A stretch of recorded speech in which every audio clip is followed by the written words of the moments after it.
everyone. I would like to welcome you on our session talking about how to reach real value-oriented end-to-end process ownership, so moving from accounts payable towards source to pay. And within this session, we will be hosting this from our side as Adaptive, together with our practitioners from Clariant and Takeda. Some house rules which I would like to introduce, which you might already heard during other sessions. Please put yourself on mute and turn your camera off apart from the speakers in order to avoid any kind of disturbances. Feel free to ask any questions using the chat box, and just only for your information, the session will be recorded and managed later on from the SSON perspective.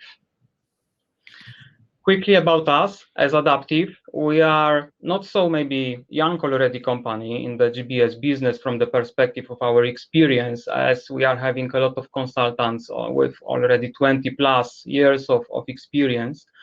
However, we are already 5 years on the market, and we are supporting GBS organizations in their growth path from the very beginning of the strategy decisions on having the GBS being created, moving through all the transition stream, transformations, and even operational support. So today's session will be held by me. My name is Robert Godziszewski, together with my colleague Michał Ejchman. We are pretty much very expertised in the GPO roles. We were holding those roles not only in our past experience, but we are also heading these roles, supporting our GBS clients where they have this kind of need. I would like to also introduce other speakers who will be joining this session and sharing their practices and their experience. Let me start with Christopher Spahn. Christopher? Thank you, Robert, for the start of the session, and myself happy to be here today. Christopher Spahn. I am with Clariant, and in Clariant we operate specialty chemicals business around the globe, experience in other sectors as well, typically in the chemicals industry, but also in the sector. And here in Clariant, myself, I have worked as the head of transition, building up GBS shared service centers in Mumbai and in Lodz, actually, in Bhuj. And after that, head of the shared services in India, and since some time now, I'm supposed to pay GPO, and also held for a certain time the hire to retire GPO. And yeah, looking forward to the session and happy to be here. Thank you very much, Christopher, for your introduction. As the next guest, I would like to invite Pedro to share his story. Thank you, Robert, and thanks as well for the introduction. So my name is Pedro Perocoso. I'm the Global Intelligence Automation Lead at Takeda Business Solutions, which is our GBS organization within Takeda Pharmaceuticals, one of the top 10 pharma companies in the world. In previous roles, I've been very busy with process improvement activities within source to pay. So I'm looking forward to help to contribute as well to shed light on what actually creates value when you look at common process ownership across source to pay. Fantastic. Thank you very much, Pedro. So without further ado, let me move forward into the story which we would like to bring to all of you, where we would like to start with a simple question: why GPO? What is the, let's say, purpose of the role, and where this role usually comes from? What we could say, all of us are working for various businesses, and those businesses, and the main goal of those businesses is simply to keep on the market, ensure that we are growing, and ensure that we are lasting on the market. So we could say that there is no end game for each of the business in which we are into to close their business. We are not looking into, we are looking into keep on running. So we could say that the goal is not to be perfect by the end. We are not looking at the end. The goal is simply to be better tomorrow, to quote Simon Sinek, and this we would like to stick to. So if the goal is to be better tomorrow, then to be better tomorrow is to transform. On one hand side, you could look at the transformation from the process perspective.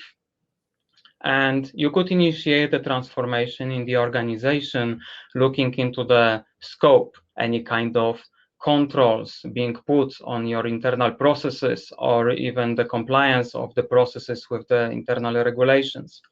You would be looking into standardization, later on into harmonization, optimization of the processes, and ultimately automation of it.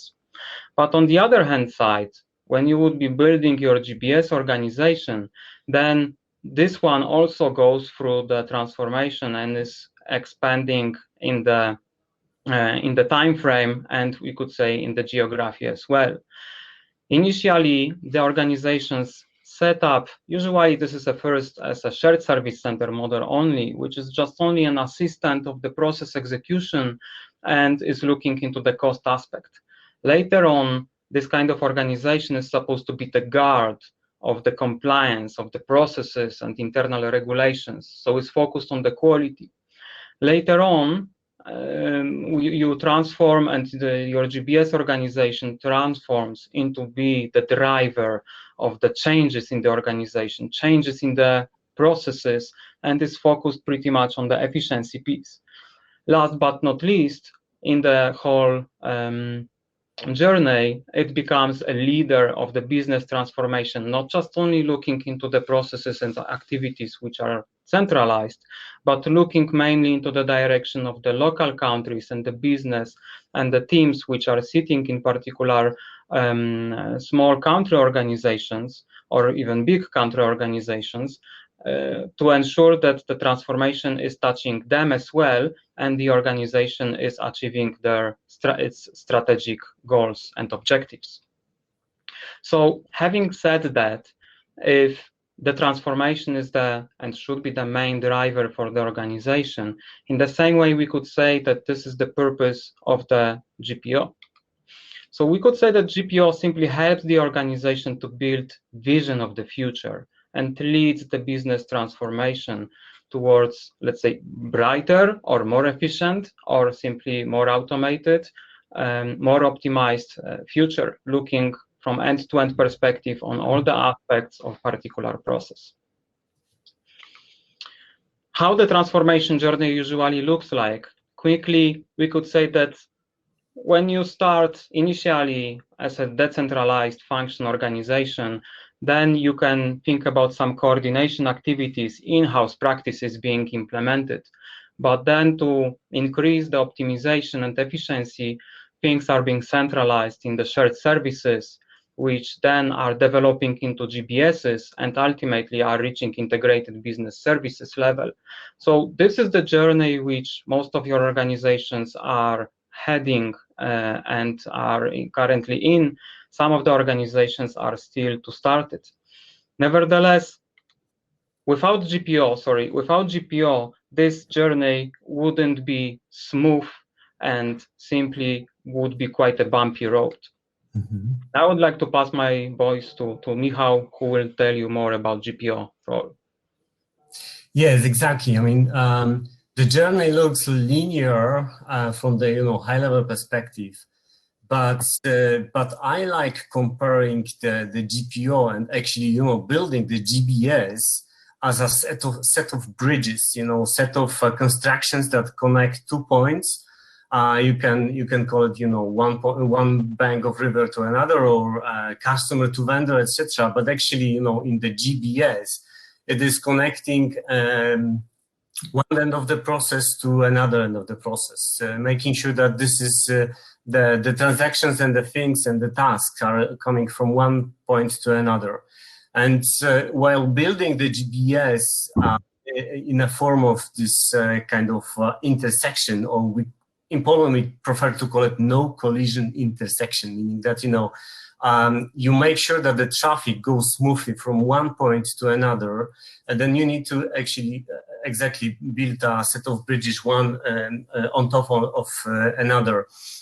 And in order to make sure that it does make sense from all the perspectives, then you need to have at least three layers of observing and building it. And one is the ground layer, when you make sure that all the operations and tasks and transactions are done well. And the mid layer, which means that making sure that all the processes are not bumping each other and interrupting each other.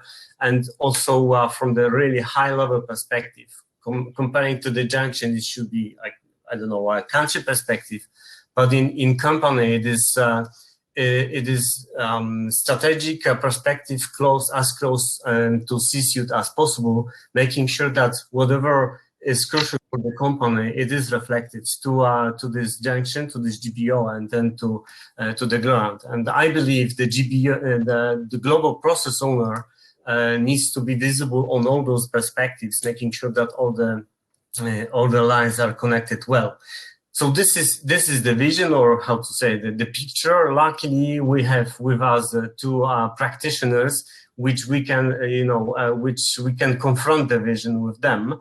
So that's why I would move to Pedro and to Christopher, asking actually what was your path to grow as a GPO, knowing that and being still amazed with the effectiveness and efficiency of what you did in your roles, or how the GPO was placed in your organization and structure. How does it serve the purpose? So, Christopher, what is your view? Thanks, Michał, for the question. It's of course a never good one. And when you think about how I myself developed into the role, that is coming not from the finance side, rather from the supply chain side, end-to-end side, with that background, also with a management competency running the business unit as well, but then very much into the build-up of the shared service centers and starting from the transition. So classically coming through that along the steps, yeah, and staying close with the development from the initial start. And that is, of course, core to be successful, to be thriving into this. And from a positioning in the organization, in our way, I could say it's a bit like a triangle. And we would say here we have our side, yes, the CPO belongs to the management committee, together collaborating with the customer or the vendor, the outside world, yeah, but also then with our shared service center strongly. So that collaboration with operations is close. It's sometimes a little bit overlapping, but also clearly between, let's say, two departments, if you want. And that is how it evolved. And from my side, it is rather more the end-to-end view that I could bring along. And I have done so far. Yeah, thank you. Maybe adding on to what Christopher just said, I believe the G a relay station as well in the organization, right?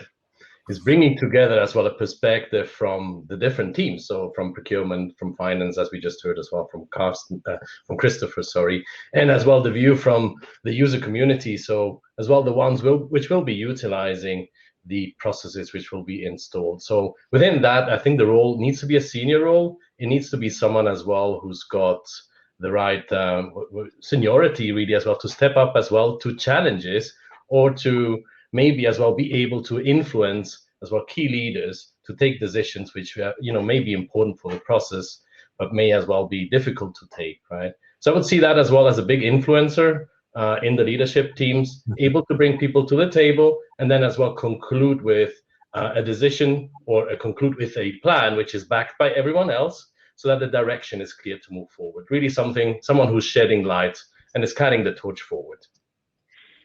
Yeah, thank you. I remember when we've been preparing to this meeting, we've been also talking about the escalation as also as a kind of enabler to know what is actually happening on the floor and what is happening on the process, and then which will also allow to step back and then, or maybe higher, to learn how does it impact the whole organization, and then, as you mentioned, the influence the organization.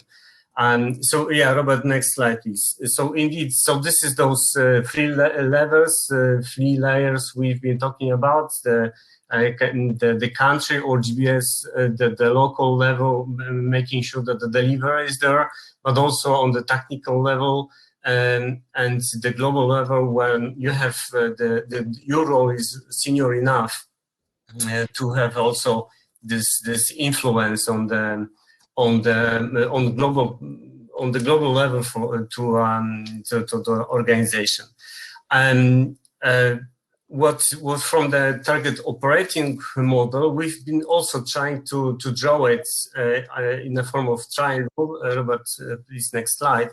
Where we see that GPO should be available and be able to discuss the points on those 3 layers, combined with the on the technical and delivery level, combined with the triangle, being in touch with Center of Excellence, of course, the center who will be impacting the hub and the operations, but also being in touch with the local teams, making sure what is the actual scope of the operation, the actual scope of what is needs to be designed, but also improved, but also what needs to implement it. And all of this together with this, it should be headed and together with the GBS head, either local or on the global perspective, should be also in touch and then linked closely to the board level. And then the next point would be about the key areas of responsibilities. We've been touching a few of them, but now we can go through the next slide where we be able to step by step and discuss the main areas of responsibilities. Robert? Yeah. Thanks, Michał. Maybe before going towards that direction, I think that it would be worth to explore still a bit more the topic of having the GPO role properly positioned and we could say the skill set. So looking at this picture, or maybe let me move back to this slide. Pedro, how does it look like from your perspective? On which level, let's say, ideally, the GPO role should be positioned? On which, let's say, level this role should work in order to be really effective in achieving the goals of the role? Well, Robert, I believe it's depending a bit on the organization and the maturity you have within process excellence, which will give you an answer to where it fits for your type of enterprise, given the fact that it is a senior role, though, which has a strong influence over procurement, finance, leadership, but as well the own GBS operations. I think it has to be positioned at the top, and it has to be positioned as well with the right level of credibility and authority so that actions can be backed and taken together with the head of GBS, as an example. In other organizations, that could as well be a role which sits firmly within process excellence, which is a given key competency which an organization then will actually build, and where you will have all the other process owners as well consolidated, so that you can as well gain out of that leverage, out of having the similar skill sets and knowledges speaking together, and the right governance forums and models being really synchronized across the different process areas you manage. So it really depends a bit on your organization, but I would say that as a senior role, it has to be visible on the org chart, and it has as well to have all the right tools as well to work on decision making with leaders. Okay, and if you could share then a bit more insights on how exactly this was organized in Takeda then? Look, I think if I look back into the journey of my current company, Takeda, we started off with first requiring to understand that there was a need for a global process ownership role a few years back, right? So we started off with process leaders in procurement, process leaders in operations or GBS organizations doing accounts payable. Both we called P2P, but we didn't quite really work together in a model which was really giving value to the organization. So for us, the first step was really to realize that there was a need to unify processes under one given umbrella, under a person who had the responsibility to understand current maturity, but then as well define together with the so-called S2P council or P2P council, the decisions which they needed to take forward. At this current stage, we have built a framework around global process ownership. So we're not talking about process ownership just as a singular role. It is actually a combination of work which is done by the global process owner with process experts and as well operational leaders, but more so as well in the interaction with the sponsors, which are as well from a senior leadership perspective, helping as well to move forward with the transformational activities or the outcomes which we want to anticipate within the given source to pay space. So at this stage, we are having a unified process owner under a framework which is supporting, obviously, the decision making and governance. Okay. Great. Thanks for sharing those insights. And Christopher, how did it look like from the Clariant perspective about positioning this role? Yes, well, thank you. Yeah, we have a management team that consists currently of 3 CPOs, and we have then also in GBS the logistics part of our GBS. No? Then we have a service management framework, which is conducting the transition, MSQA, all of these parts, also the lead part, which you can tackle if you like a bit more later, and running this together with the GBS controlling. Now, our side is closely as well as the shared service center. So I'm a member of the GBS MC, but I have also a small team, and a small team, like you point to, it is also working from the shared service center. So that is a key integrator in my view, also what I'm pushing for, that we have my team, small team, close to the operation, which is the connect there. And on the other side, as Pedro referred to council as well, we have then the relationship on the procurement and the finance level side as well to the business unit. In our side, in our management committee, we have also a business unit, let's say partner role, to which we speak to our main business units about the performance of GBS.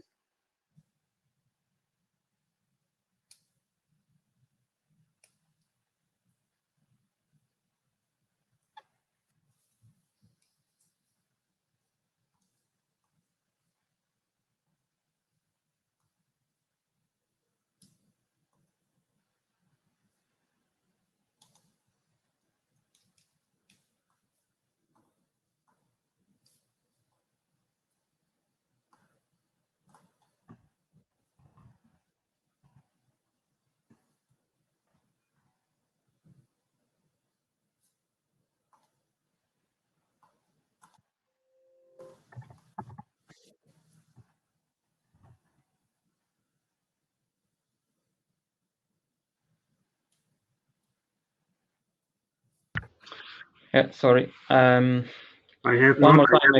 I have not picked up. Thanks, Christian. Thanks, Christopher, for sharing those opinions and repeating, let's say, maybe one more time from our side, the question, which unfortunately I was muted. My question would be, both of you guys, so Pedro and Christopher, you went through various roles in your journey before you picked up the GPO role, which you were holding. And let's say, if you could think about what kind of skill sets you find very crucial for this role, but you were missing when you were picking up this role and starting in this position. Is there anything what you would say that is quite important? However, unfortunately, at that time, you were lacking it. You want to go first, Pedro? So if I'm thinking about the roles I've been taking as process leader, I think the most important topic was always the sponsorship by key stakeholders. So whilst I believe this was there, I think there was a need as well for me to educate better as well my colleagues around what is important in terms of source to pay. How do you really construct a process which is end-to-end efficient, and really make sure as well with that everyone can somehow follow. I'm not sure, I think there was a massive gap in terms of what I was missing, but I think depending on the organization, there were possibilities which were there, or possibilities which I first had to work out how to get to them, so that I was really fully supported. In my last role, which was the process lead role for Rec to Pay, I was actually well supported, I think, by the rest of the organization. Again, a massive agenda ahead to transform what we needed to do. I could have as well benefited maybe from some more deeper knowledge around the financials in some of the areas where I was certainly working in as well. So maybe that is kind of the skill set you need to pay attention to as well. So you're not just procurement focused or finance focused. You really need as well to speak the same language for all of the topics which you're dealing with. Yeah. But otherwise, I would say that generally speaking, I've been supported, particularly around leadership and sponsorship, pretty well. So we could say, summarizing, to have a really good, let's say, buy-in skills and obtaining the buy-in among the stakeholders. Correct. And from your perspective, Christopher? Yes, I think I would fully also second that, what Pedro just alluded to. It is also the point when you say source to pay, the point is that, where do you tackle first, and how you approach it. And it's like this scheme in OTC as well, perfect order or perfect purchase order. Look at what is the pain point. Sometimes what you then see is that you have a certain situation where you are really dealing with, let's say, critical pain point. And then it's difficult to go up again and look at the entire end-to-end picture when I mentioned source to pay or procure to pay. Again, that viewpoint is key. And accomplishing this takes some time. So when you do not come exactly from that background, it takes some time. For one example is we usually strive to also enhance our scope. And there we have now in procurement a tactical buying hub in the shared service center lodge, where even we have a co-location with procurement, which we could evolve from the operational procurement to next level. And that also for two reasons. One is that we have scope coverage and contribution in the sense of what we are doing there on the procurement side, linkage to the operational procurement, but also create, because we are a people business, a opportunity for people to develop. Great, fantastic. So as Michał already mentioned, let's move towards the areas of key responsibilities of the GPO. So here we could summarize this in those 6 pillars which you currently can see. One thing is to work quite closely on the scope definition, which we could say is quite focused on having the target operating model being defined and ensuring that the scope of activities are being properly defined from the organization perspective when the GBS is being built. And here also the GPO is working quite closely on the governance model of the whole organization between the business, the centralized function, and even the third-party provider, if there is any, which is being based on monitoring any kind of market trends and looking how other organizations are standing behind it. If I recall properly our discussions before the session, Christopher, this was also your first focus point on your agenda when you picked up this role. Is that right? Yeah, I mean, in a way, the scope here, I mean, it led in a way to this role as well, I have to say, but starting from the transition initially, you start, in my view, from the scope that you will have to be as clear as possible what you pick up, and with a very stringent transition methodology, then put it forward. And then when you have this stabilized, you will see then how you approach and run it. And that's exactly what you are sharing here, where we then have to talk about the governance model, the right way, have the right governance. Sometimes we found out that we have been doing too much governance. So we have to listen to the internal customer, maybe revise that a bit more, and then see that we drive this in the right framework together. And yes, then as well to develop along the end-to-end process where you might have to add in or out some elements as well in order to run a stable operation together. Since you cannot run it without, usually in my experience as well, you cannot fully run it on your own. That's impossible. You are a service function to internal or external customers by itself. Yeah, so you mentioned building a proper end-to-end process. So then this would be pretty much very well backed up with the process documentation. And here, the second thing on the documentation management, how your processes look like, ensuring that there is a proper knowledge management framework in the organization. And from our perspective, this also lies on the GPO hands and shoulders quite heavily to define those things and then ensure that it's simply, let's say, going on and being managed properly by the organization. Ultimately, this is being, let's say, also summarized and monitored with the respective process performance management. So here, involvement of the GPO in building the framework to improve the process excellence, analyzing again the market trends, but on the really detailed, we could say, benchmarking of the measures is something what you are working on. Can you share some experiences from your side about this as well? How did you tackle those activities, Christopher? Yes, Robert. So first of all, let's say the documentary and what you have to run this is, I mean, the foundation. And when, as I alluded to before, you start as a transition, you have certain elements that have to be there because otherwise you cannot operate it. So the standard operating procedure, the work instructions, the working reference, that then tie into the standardization, that then tie into the control mechanism, and that as well then tie into the performance management, has to be at a very, very sound and accepted level, since in the end, it is the CTO and the GPC, in our case, global process experts, that then we define this, we roll this out with operations, and then this is the foundation for the further step into the process performance measurement or adaptation. Just yesterday, I had an example where a customer came back referring to that and had an issue to follow up where claims said, okay, fine, that is something we have to adjust. It is not according to what you had expected. Thanks, Christopher. I can share from my experience as well what I saw on Clariant's floor, that thanks to proper, process performance management, you could quite easily implement your lean agenda and ensure that you are looking into the efficiencies from that perspective as well. Yes, very much. So moving forward, I will hand over my voice to Michał. Mm-hmm. Sure.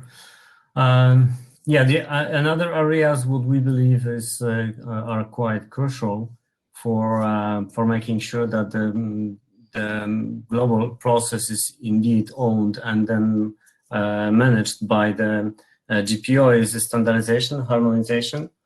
First of all, which is not very obvious to some of the companies, but indeed it is quite crucial to define and then decide what is the standard that the company wants to follow. And based on this standard, then start the harmonization of processes, in the meaning that from our perspective, making sure that all the parts of the companies are following the standards, so huge harmonization and then transformation of the processes, but also making sure that from the technology perspective, the technology is ready and then supports the standard and harmonization. We've been talking with you, Pedro, right, about the harmonization. How was it from your end, from the Takeda perspective, the harmonization or standardization journey? And you, Michał, you may remember we've been as well collaborating on some of this work earlier on a few years back as well, when we started this journey of becoming S2P or P2P at the time within Takeda. And just coming back to what you said earlier, you talked about roads and networks. I actually think process standardization is kind of bringing you up to the highway, right? That's where you can then start speeding and where you have a predictable lane in front of you where you can really then start adding on it, not just customer experience, but then as well outcomes which are predictable and really get measurable results out of the work which you're actually executing. So in Takeda, we started a larger process standardization work a few years back in the light as well of a SAP implementation, and after that as well an S2P system implementation. So, that was really a crucial part of the discussions we had with many of our stakeholders and regions to get them to a unified view about the policies which are inputting into the process and are shaping as well up how the process will work, but then as well looking more through the lens of procurement, how we then actually structure the process so that we have the right buying channels for the different categories, and do have as well with that value coming back by preventing that we have value leakage out of contracted prices, which we have with our supplier negotiated. And of course, then looking through the rest of the process as well, the standardization of the invoice types, so that we could then have accounts payable, have as well a predictable way of dealing with different invoices, depending on what was the category used or whether or not they were actually relating to non-PO categories. So you have to have that total enterprise view when you look at the end-to-end process, and then determine with your standardization activities a blueprint which you build together with your stakeholders, and everyone can then really sign off on and back you then forward when it comes to the implementation. So what was really important for us at the time is to build that unified end-to-end view, be very clear about the design principles up front. This is what the process should look like. There were not more than 5 at the time. And out of that, then be able to construct the blueprint out of the conversations we had with the stakeholders and including as well the user and supplier populations to just really get to the right feel of the process, and as well having as well inbuilt the right level of controls where needed. Yeah. So this was kind of the journey we went through. It took us, yeah, I think it took us almost, I would say, a year to really get to a satisfactory view on the total end-to-end process.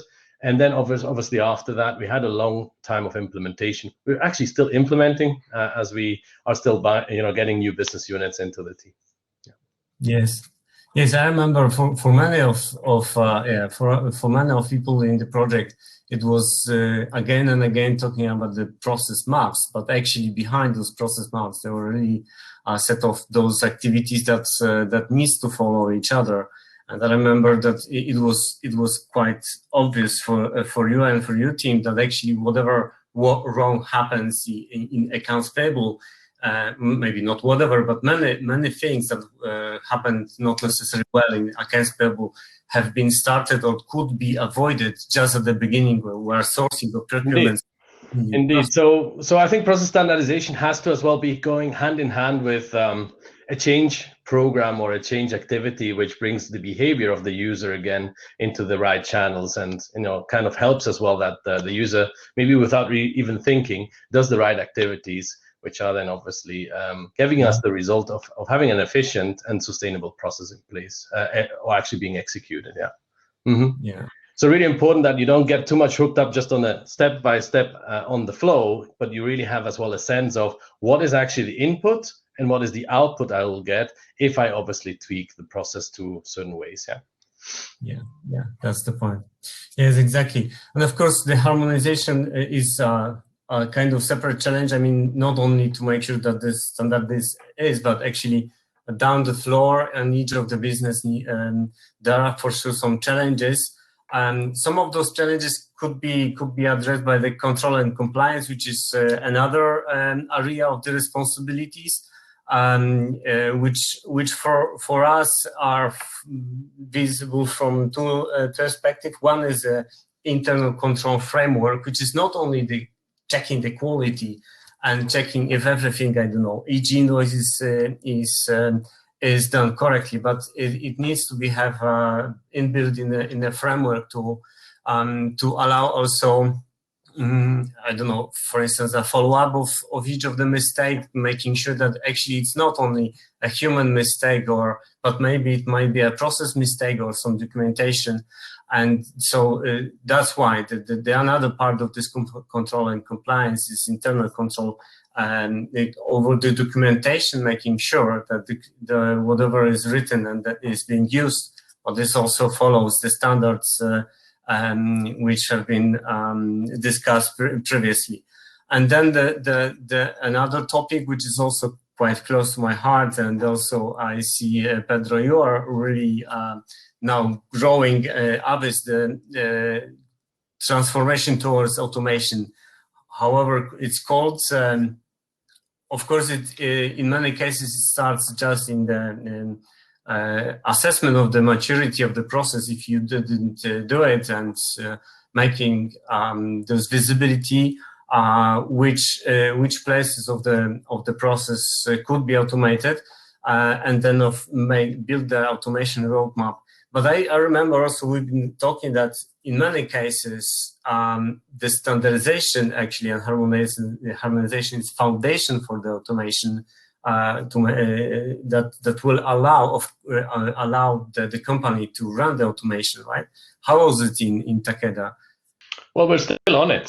So this is a piece of work where you can really then notice. So when you start looking at transformation and automation, how important standardization is as a kind of a first step, right? And I could say that in Takeda in particular, we have a view that we don't jump to conclusions on what could be the lever for the improvement before we have analyzed what is a potential avenue of solving the problem with let's say the possibility to either eliminate the process step, harmonize maybe the activities, optimize them, or otherwise automate through the tools we have, such as Ariba or SAP or Coupa, depending on what you have in your company, or then robotization itself, right? So transformation is really something that GPO needs to have very much clarified on his roadmap. So in there, you would be expecting as well clarity around where you will do as well intelligent automation activities. So where will you complement the activities of process standardization as well with robotics? Where will you as well be supporting that with artificial intelligence or machine learning components,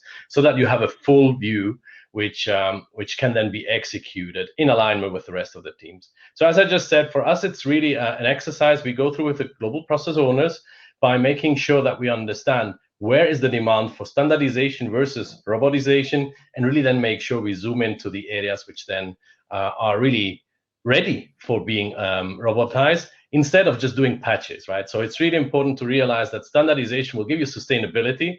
So if you obviously then are just patching local processes, that's not going to give you the return of investment for your, let's say, RPA activities you would do on top of source to pay. Now, just concluding on that, I think it's important as well to remember that for source to pay, in particular, there's a vast opportunity as well for different activities which can be supported by digital tools or new capabilities, right? We do have, on one hand, on the source to contract side, many kind of machine learning, artificial intelligence topics.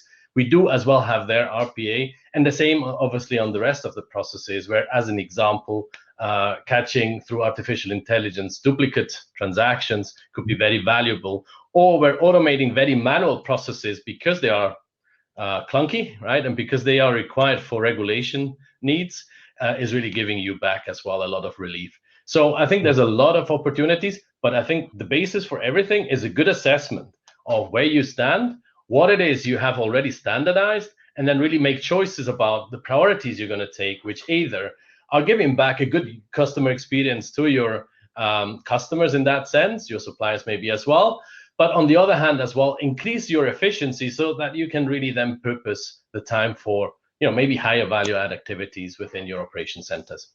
All right?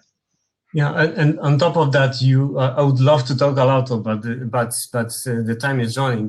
But on top of that, you focus so much on the people, and you invited so many people, and we've been able to observe through one of our projects. This is amazing. So not only technology, but inviting the people was quite crucial for us. So before we finalize, and I'd like to ask both Christopher and Pedro to kind of wrap it up.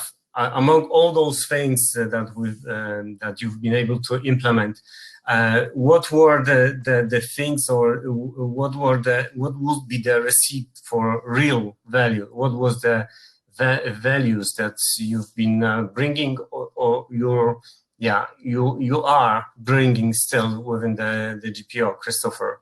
Yes, thanks, Michał and Robert. So from my point of view, it is about the journey, and also how we describe this. We are here not 1 year, we are here for 5 years now plus. And so from starting into the transition, from leveraging this into shared service center operation together with the GPO process owners, it is the first process step that has to be done well, then stabilize, then automate later on. But first of all, we have to go to that in a stable way. So that relationship into this deliverable is key. And now it's going more to automation and to the digitalization, even in digital culture, that we have to build up also from our people skills. And that, of course, is now driving much more the role and the value in itself, I think, that we have to define and first then, of course, harvest for the business. Mm-hmm. And Pedro, because one of the questions we've seen is that the question whether this is a endless journey or just the tool. Mm-hmm. And what is your opinion on what is the biggest real value to? I think here, when we also described before on your slide, until integrated business services, in a way, it's a journey. It's not a destination, but in the end, you have to define, when you make a next turn or when you move to the next highway to get more speed, maybe, and that is, in that sense, it is a continued journey of yes, and also depending on the overall company corporate objectives, how to deal with them. And we have not talked about like M&A, bolt-on things, but also today GBS has to be a part of it, which is clear in the footprint it has. Yes, I think it's a. Thanks, Christopher. So also maybe quick summary from our side is that we believe that to bring a real value from S2P process ownership, organization needs to shift from the transactional accounts payable process ownership to a really source to pay process ownership. As from our perspective, you can bring really the value for the organization from any kind of changes, transformations, and process improvements in finance of the payable area only when you will properly embark procurement and sourcing into the piece and to look end to end on all the activities and processes. How would you see that, Pedro? Would you agree, or do you see some other journey which should be taken by the organizations? I would agree with what you just said. I think as well to what Christopher said before, this is a journey, right? And you know, the journey is obviously more important than the destination at the end, and that means really that you're making as well step-by-step change, and you're bringing along the organization through this change so that they can as well then benefit from the results of it, right? So I'd say that in my perspective, the process owner is really a fundamental role for transforming, but as well unifying the rest of the organization behind the common plan, which will lead you to that result. And that over time will be certainly adapting as well as the market around us as well adapts, right? I think we are not working in a static market. There are some things which always stays the same, but there's as well new opportunities coming, which you may potentially then as well want to include within your activities or plans, right? Yeah. Great. Thank you very much, guys, for your inputs and opinions. Closing our discussions and sessions, I would like to simply mention that still there are plenty things to discuss and to take care about the GPO role. We will be picking up them in our LinkedIn group, focused just only for the global process owners, where we invite all of you. We would like to discuss over there quite quickly main challenges which are faced by GPO, which will be, let's say, one of the first topics which we will be touching and discussing, but also we'll be discussing how to make GPO role successful. What are the enablers which are must-have for the GPO role, and what are the accelerators for the digital transformation, which would really ensure that the GPO is efficient and successful in his role. So thank you very much, everyone, for joining. Get in touch on our LinkedIn group, and let's continue the discussions about the GPO role. Thank you very much. Thank you. Michał, thanks, Pedro. Thanks, everyone.